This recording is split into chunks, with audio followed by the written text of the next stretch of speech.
Welcome back to the channel. I'm Jacob Fisher, and today we're talking YouTube. My YouTube journey, to talk about how I ended up with around 1,800 subscribers after 1 year on YouTube.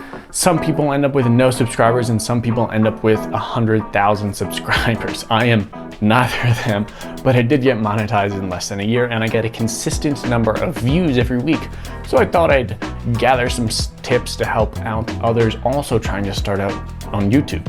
Let's just tap the like button and subscribe, because apparently nobody is subscribing. Let's get into that topic first though, because I've seen many other YouTubers and heard them talk about how 30% or so of their watch time is people who are subscribed to the channel. Now it might be how I make my videos, or that most of my views come from search, people searching keywords and clicking on my videos, at least right now, but I'm hoping to fix this in the future. This is definitely something I really can't offer advice on, because I'd rather accept the advice on it because I need to improve. So let me know if you have any advice in the comments below.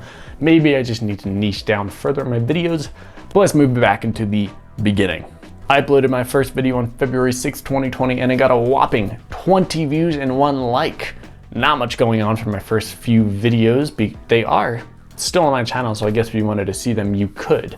As you can see in just the topic of the video, I was still very much unsure what to make videos on, and today I'm still a little bit unsure about what to make videos on, as I think everybody kind of is. Sometimes I want to do finance, but sometimes I just want to take the more creative spin on videos, which we haven't done in a while. The issue is that once you start in one niche, you kind of end up, in that niche, and you should probably stay in that niche unless you wanted to stop growing, and then you should create another channel if you wanted to take on a different niche. Like, I wouldn't create a video on filmmaking on a finance channel. That doesn't make very much sense. That's not to say I hate making videos on finance, because I don't. In fact, it's incredibly interesting to do the research and then put out a video that hopefully improves someone's life, well, necessarily by saving them or making them money, or just life in general, because life doesn't always revolve around money, that is. I already know I've saved a few people a couple $100s, so that's pretty good. Anyways, it wasn't until about a month later, March 5th, 2020, that I decided to stick to finance and travel realm to focus my channel on. Though we've had less travel videos because COVID and everything. Right. So my first video on real credit card stuff was the best no annual fee credit cards. Looking back at it now, I realize I should change up the thumbnail because it does have some potential. I think it's a pretty good video, but it's an early one. So let's take a minute to look at where the views came in. Initially, it was browse features, but search came up in the end to really pick up the video up, and it still gets some views today, which is cool. This was around the time that I changed my description strategy to include my entire script, which, if you don't already know, all of my videos are scripted. It just makes the most sense for me to do hours of research and then formulating a script, then reading from it to get the best information out to you. I also wanted to make my videos shorter than the 15-minute videos that you typically see on finance YouTubers, because you don't need 15 minutes to talk about one topic.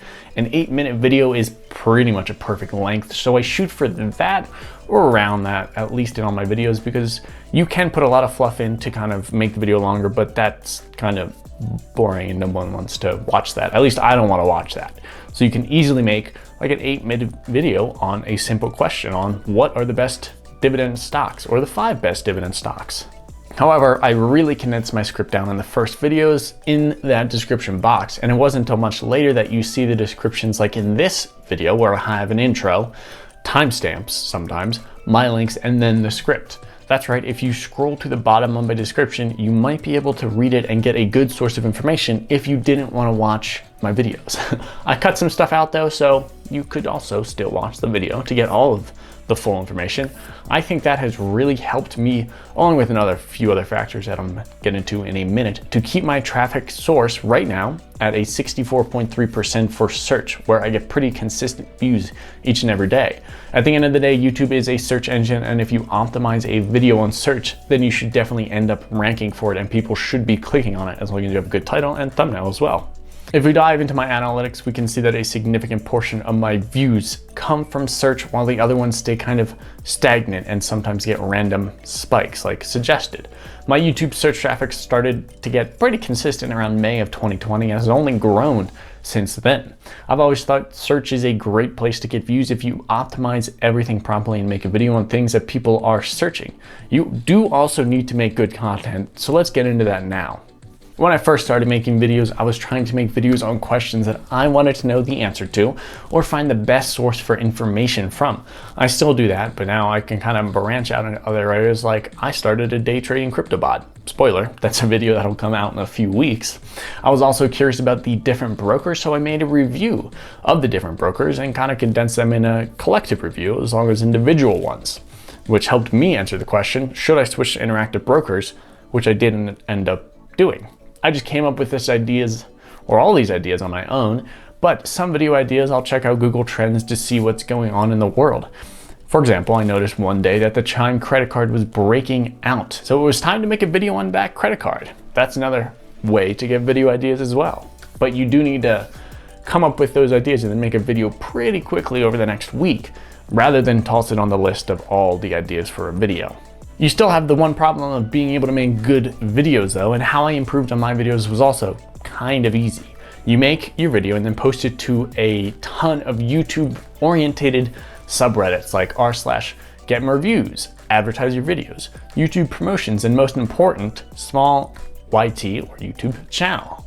That last one helped me the most because it also introduced me to a great Discord with a ton of other small YouTubers that work together to grow. Whether it be thumbnail advice, title advice, or just video critiquing in general, it all helps in the end.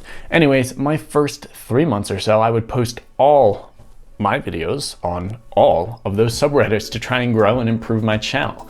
I went from a person making videos to now a semi-serious production setup, which arguably doesn't really cost that much because I have a light there, and there's a camera there. I didn't necessarily pay for the camera, but the lights were not very expensive at all, but they really helped to elevate it. And then finally, a microphone. One of the most important aspects of a YouTube account is having good audio.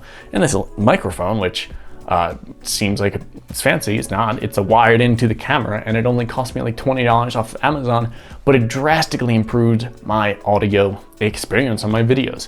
And there's even a blue snowball off screen that I could have used, and I initially used in the beginning to make sure my audio was always crisp, or at least relatively crisp. Let's just take a look at everything that happened to my channel over the last year. I've gained 167,000 views, over 10,000 hours of watch time, which is a lot more watch time. I mean, why are you watching me for 10,000 hours? 1.8 thousand subscribers and $1,300. But only started making money on November 30th after I was monetized. Absolutely none of that would have happened without people hitting the subscribe button.